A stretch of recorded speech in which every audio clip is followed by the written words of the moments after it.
തോറ്റാലും ശരി ജയിച്ചാലും ശരി സമരം തീർന്നല്ലോ, അതാണ് സത്യം. അതിൻ്റെ ആഘോഷം തുടങ്ങുകയാണ്.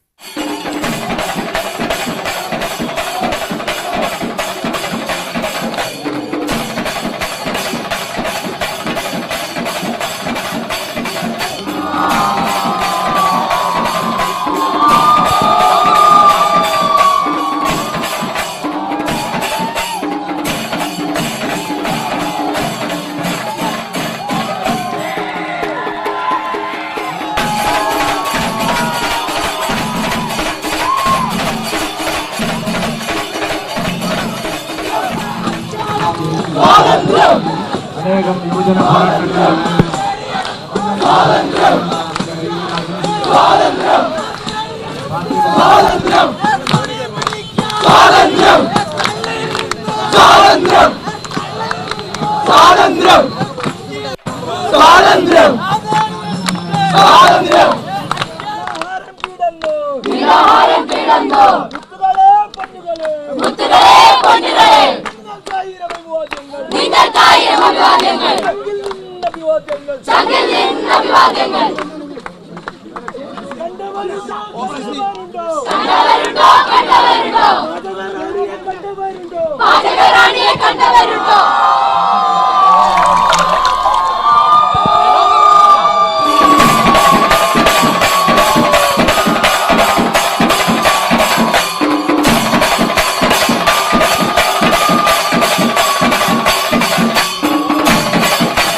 പ്രിയപ്പെട്ട വിദ്യാർത്ഥികൾ, നമുക്ക് വിദ്യാഭ്യാസ മന്ത്രിയുമായി നടത്തിയ ചർച്ചയിൽ നിന്നും ലഭിച്ച രേഖാമൂലമുള്ള ഉറപ്പ് കേരള ലോ അക്കാദമി ലോ കോളേജിന്റെ പ്രിൻസിപ്പലായി ശ്രീമതി ലക്ഷ്മി നായർ ഗവേണിംഗ് കൗൺസിലിന്റെ തീരുമാനപ്രകാരം പ്രിൻസിപ്പൽ സ്ഥാനത്ത് നിന്നും പൂർണ്ണമായും മാറ്റി. വിദ്യാർത്ഥികൾക്ക് മാത്രമല്ല, കോൺഗ്രസുകാർക്കും സന്തോഷിക്കാനുണ്ട്, ഏറെയുണ്ട്.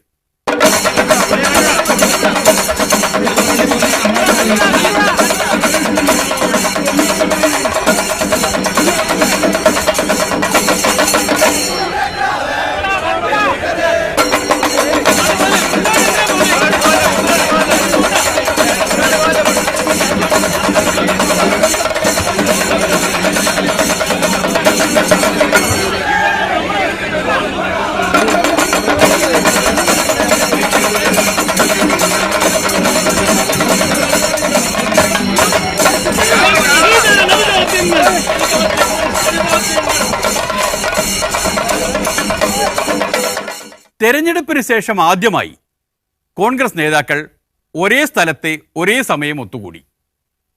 പരസ്പരം മുഖത്തു നോക്കി ചിരിച്ചു, കെട്ടിപ്പിടിച്ചു. എല്ലാത്തിനുമുപരി കരുണാകരൻ്റെ മകൾ പത്മജ ചേട്ടൻ്റെ കട്ടിലിൽ വന്നിരുന്നു.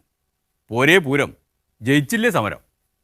ഭൂമി സർക്കാർ ഏറ്റെടുക്കാവുന്നൊരു ആവശ്യം കൂടി കോൺഗ്രസ് ഉന്നയിച്ചിരുന്നു. അതിൻ്റെ ഇനി ഒരു ഭാവി എന്തായിരിക്കും? അതിൻ്റെ നിയമ നടപടി ഉൾപ്പെടെ തുടരും. അതിപ്പോൾ റവന്യൂ വകുപ്പ് ശക്തമായിട്ടുള്ള നടപടി സ്വീകരിക്കുന്നുണ്ട്. അതിലെന്തെങ്കിലും വീഴ്ച സംഭവിച്ചു എന്ന് തോന്നിയാൽ പാർട്ടി തന്നെ നിയമ നടപടികളിലേക്ക് നീങ്ങുമെന്ന് KPC പ്രസിഡന്റ് സൂചിപ്പിച്ചിട്ടുണ്ട്. വിദ്യാർത്ഥികളും കോൺഗ്രസുകാരും എഴുന്നേറ്റ് പോകുന്നത് പോലെ BJPക്കാർ അങ്ങനെ അങ്ങ് പോകില്ല. താത്വികമായി വിശകലനം ചെയ്തിട്ടേ അവർ ഒഴിഞ്ഞു പോകൂ. ഈ സമരത്തിന് രണ്ട് തലങ്ങളുണ്ട്. ഒന്ന്, ക്യാമ്പസ് സുഗമമായിട്ട് പ്രവർത്തിക്കാൻ ആവശ്യമായിട്ടുള്ള സാഹചര്യം ഒരുക്കുക എന്നുള്ളതാണ്. അതിലാണ് വിദ്യാർത്ഥികൾ കോൺസെൻട്രേറ്റ് ചെയ്യുന്നത്. അപ്പോൾ അവരെ സമരം പിൻവലിക്കുമ്പോൾ സ്വാഭാവികമായിട്ടും അതിന് മുമ്പിൽ ചേർന്നിരിക്കുന്ന ഈ സമരം പിൻവലിക്കും. രണ്ടാമത്തെ തലം എന്ന് പറയുന്നത് ഭൂമി ഏറ്റെടുക്കൽ, പട്ടികജാതിക്കാർക്കെതിരായിട്ടുള്ള അധിക്ഷേപത്തിനെതിരെയുള്ള കേസ്, ഈ വക കാര്യങ്ങൾ നിയമപരമായിട്ട് മുന്നോട്ട് പോകേണ്ടതാണ്.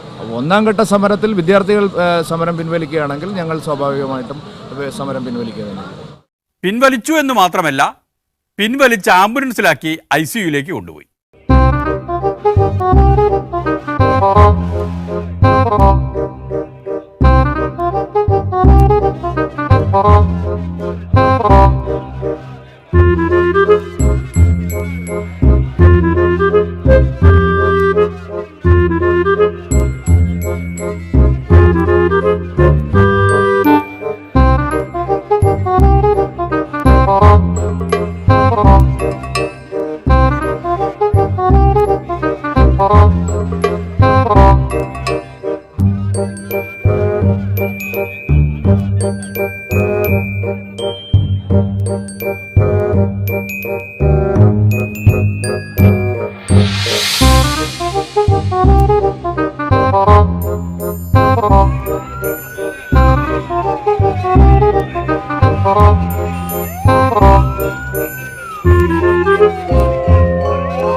അങ്ങനെ 29-ാം ദിവസം പന്തൽ പൊളിക്കുമ്പോൾ ഒരു കാര്യം പൊളിമിക്സിന് ബോധ്യമായി. കോൺഗ്രസും CPIയും തമ്മിലുള്ള അന്തർധാര ഇപ്പോഴും സജീവമാണ് എന്ന രാഷ്ട്രീയ സത്യം. CPMനെ നാണം കെടുത്തിയാലും കോൺഗ്രസിനെ നാണം കെടുത്തരുത് എന്ന് CPI നേതാക്കൾക്ക് നിർബന്ധമുണ്ട്. ആ നല്ല മനസ്സിനെ നമിച്ചുകൊണ്ട് ഇന്നത്തെ വ്യാഖ്യാനങ്ങൾ ഇവിടെ നിർത്തുകയാണ്. ഇനി കാണും വരെ നന്ദി, നമസ്കാരം.